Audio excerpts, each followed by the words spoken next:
ஜெய் ராம் ஜெய் ஜெய் ராம். ஸ்ரீமத் வால்மீகி ராமாயணம் சுந்தரகாண்டம் 25வது சர்க்கம். சீதை மனம் வருந்துதல். பார்க்க சகிக்க முடியாத ராட்சசிகள் ரொம்ப கோபமாக பயங்கரமாக சொன்னதெல்லாம் கேட்டதும் ஜனகநந்தினியான சீதா பிராட்டியார் வாய் விட்டு அழுதாங்க.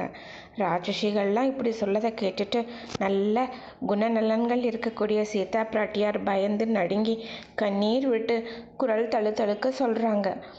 மனித பெண் தான் ராட்சசனுக்கு மனைவி ஆக மாட்டா. உங்கள் இஷ்டப்படி என்னை கொன்றுங்க, ஆனால் நீங்கள் சொன்ன மாதிரி ராவணனை ஏற்றுக்கோ அப்படிங்கிறத நான் செய்ய மாட்டேன்.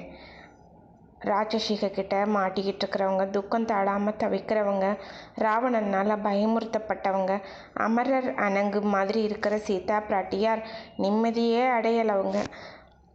காட்டில் கூட்டத்திலிருந்து விலகி வழி தவறி போன ஒரு பெண்மான் செந்நாய்களால் துரத்தப்பட்டா எப்படியோ அப்படி கஷ்டப்பட்டாங்க. அவங்க அசோக மரத்தில் நல்லா மலர்ந்து புஷ்பங்கள் ஒரு பெரிய கிளை கிட்ட போய் நின்று உடஞ்ச மனசோட வருத்தமே ரொம்ப வர தன் கணவரை பற்றி நினைக்க ஆரம்பிக்கிறாங்க. கண்களில் இருந்து கண்ணீர் வெள்ளம் மாதிரி கொட்டுது. அவங்க சிந்தனையில் மூழ்கி துன்பத்தோட முடிவுக்கு ஏதாவது உபாயம் வருமா அப்படின்னு பார்க்குறாங்க. அவங்க கண்ணில் எதுவுமே படலை. நடுங்கிட்டு இருந்தவங்க புயல் காற்றுல சாயிற வாழை மரம் போல் கீழே விழுந்தாங்க. அரக்கிகளோட பயமுறுத்தலுக்கு பயந்து கவலை வாய்ந்துக்கிற முகத்தோடு இருந்தாங்க. அவங்க நடுங்கிட்டு இருந்த சீதா பிராட்டியார் நீளமான செழிப்பான கூந்தல் கருநாகம் போல காட்சி இருந்தது. துக்கத்தில் பிடிக்கப்பட்டுட்டு சோகத்தால் மனமுடைஞ்சு போயிருந்தவங்க ரொம்ப பெருமூச்சு விடுறாங்க. தவிச்சிட்டு இருந்தவங்க கண்ணீர் பெருக்கிறாங்க, வாயால் அரட்டுறாங்க.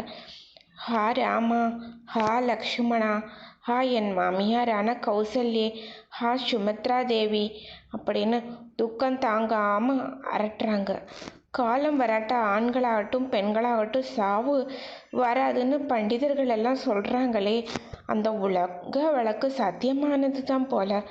இங்கேயே பயங்கர ராட்சசிகளால் இவ்வளவு கொடுமைப்படுத்தப்பட்டும் ராமன் இல்லாத துக்கத்தால் இன்னும் நான் உயிரோடு இருக்கேனே. கடல் நடுவில் போய்கிட்டு இருக்கிறப்போ பார நிரம்பின படகு காற்று வெள்ளத்தில் தாக்கப்பட்டு மூழ்கிறது மாதிரி கொஞ்சம் புண்ணியம் செஞ்சவ உதவி செய்ய யாருமே இல்லாதவளானா ஒரு அனாதை மாதிரி இங்கே நான் உயிரை விட போகிறேன். ஆற்று வெள்ளத்தில் இடித்து தள்ளப்பட்டு ஆத்தங்கர மாதிரி என்னோட கணவரை பார்க்காம ராட்சசிகள் பிடியில் சிக்கிட்டு நான் சாக போகிறேன். தாமரை இதழ் மாதிரி விரிந்த கண்கள் இருக்கிறவர், சிங்கம் மாதிரி வீரமாக நடை இருக்கிறவர், செய் நன்றை மறவாதவர், அன்பால் பேசுகிறவர், என்னுடைய கணவரை பார்க்குறவங்க புண்ணியசாலிகள். எல்லாத்தையும் முழுசாக தெரிஞ்ச ராமன் இல்லாமல் நான் உயிரோடு இருக்கிறதுங்கிறது கொடிய விஷத்தை சாப்பிட்டவனுடைய நிலைமைக்கு ஒப்பானது தான். இவ்வளவு பயங்கரமான கொடிய துக்கத்தை அனுபவிக்கிறதுக்கு நான் முன் ஜென்மங்களில் என்னென்ன பாவம் செஞ்சனோ. ராட்சசர்கள் காவல் காக்குறாங்க, ராமனோ வரல. சோகம் கனமாக இருக்குது. உயிரை விரும்புகிறேன்.